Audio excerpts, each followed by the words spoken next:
大法会。那为什么每次都有这个地震呢？那孔雀明王就会出现来帮大家来祈福，慢慢来消灾呢？在唐朝的时候，国家有灾难，有这个瘟疫，有些战乱，就请国师、文武百官、国王来做这个法会。这个法会就是可以平息这个鬼神，那这个让他们能够不要再乱。那请七佛八菩萨来协调一下。所以这个法是非常殊胜，而且他们这些鬼神也就宣说来护持文武大孔雀明王。但这个法要如何去修行，你一定要去跟一般的话不太一样。你就是每天要念这个咒语，不管你念3遍、21遍或者108遍。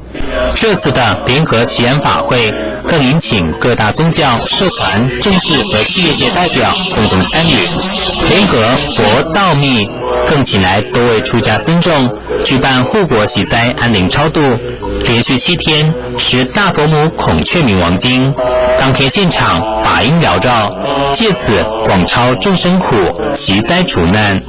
是方法界吴永曲台南采访报道。透过雨花斋